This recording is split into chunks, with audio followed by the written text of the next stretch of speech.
Chapter 10. A perfect visit ends in disaster.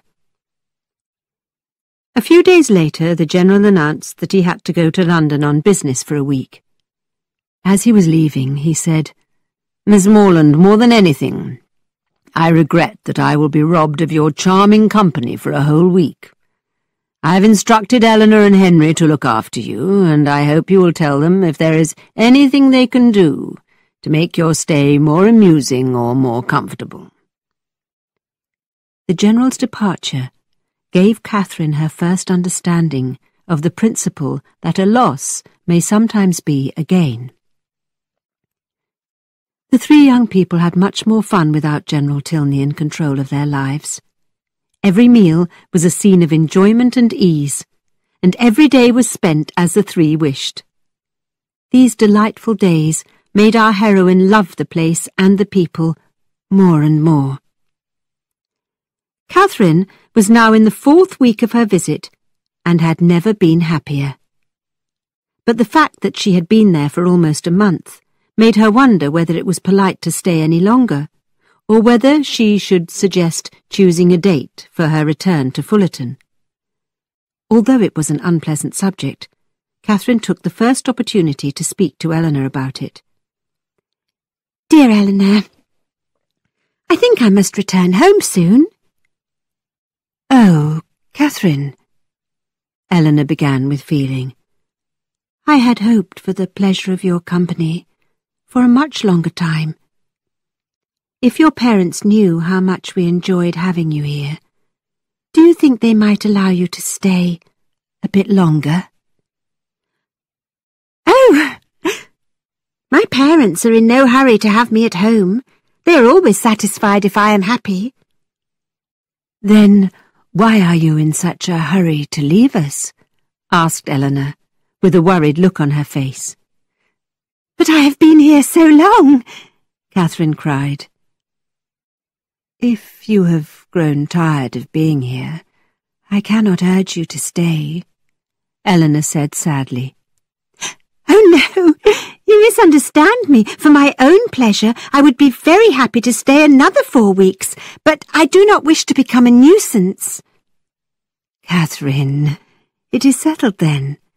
You must not think of leaving us. Henry and I will be very sad to lose you, so you must stay as long as possible." Eleanor's desire for her to stay longer at Northanger Abbey was so sincere that it confirmed Catherine's secret belief that the Tilneys hoped she would belong to their family one day.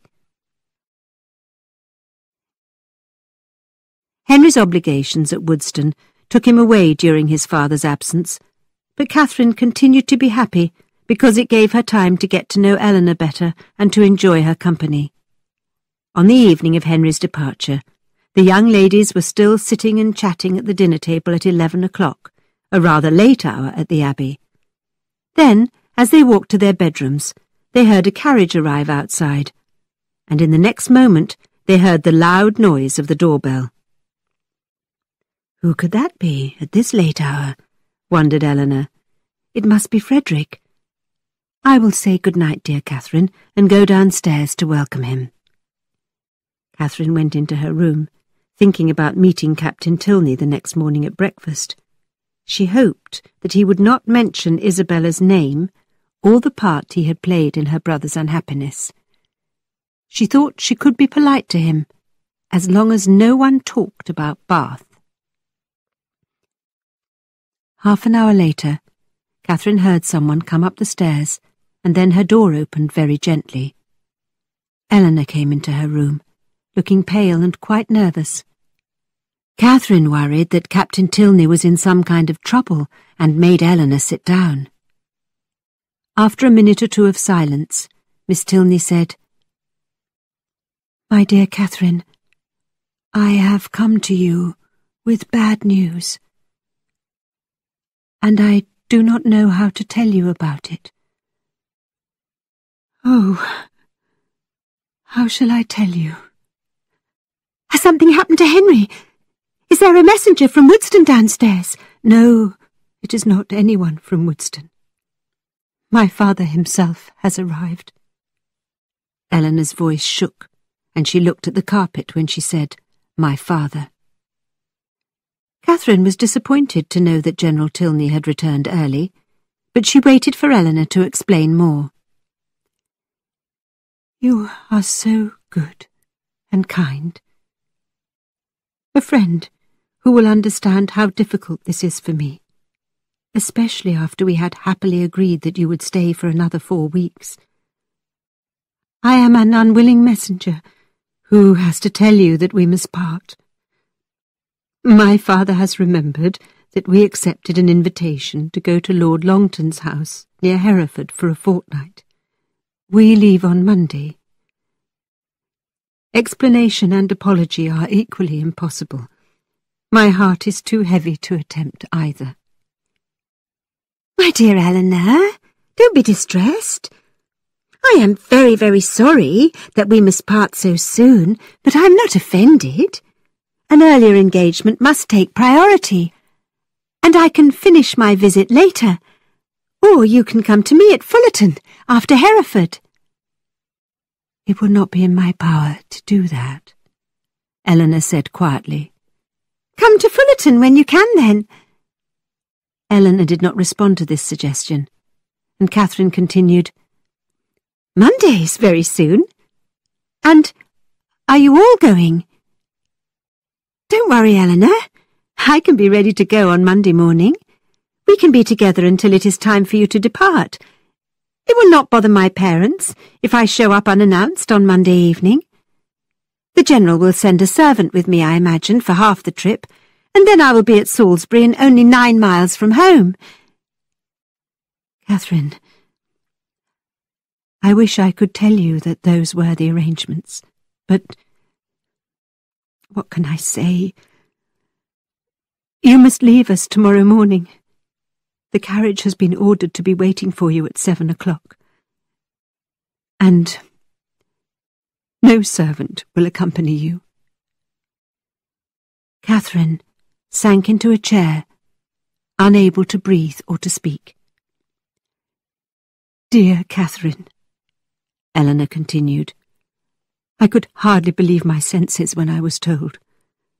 No disappointment or anger on your part could be greater than my own. What will your father and mother say after we took you away from the Allens, your true friends, and brought you here, so far from your home? And now you are cruelly driven out of the house without the smallest consideration for your comfort or safety. Dear, dear Catherine, I had to deliver the message, but you know that I have no real power in this house. I think you know who is responsible for this insult." "Have I offended the General?" Catherine asked weakly. "I can think of nothing that you have done to offend him, but I have never seen him so angry." Catherine struggled to speak for Eleanor's sake. "I am very sorry if I have upset him. It is the last thing I would do on purpose. But don't be unhappy, Eleanor. You must go to Hereford and keep your engagement. I am only sorry that the trip was not remembered sooner, so I could have written home, but it will not matter to my family. They will be happy to see me." "But you should not have to make the journey alone." "Oh, the journey is nothing. It is less than 70 miles. Don't think about that. I can be ready at 7. Please ask your servant to call me in time."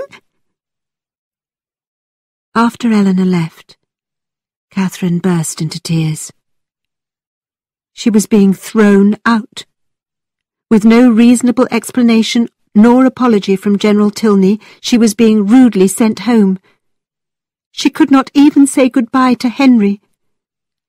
And what about her hopes? Would she ever see him again? How could a man who had been so polite and kind to her, who had treated her fondly throughout her time at Northanger Abbey, now act so rudely towards her? She must have offended him in some way, and given him reasons for treating her so badly. 7 o'clock. He wanted her out of the house before he left his bedroom in the morning.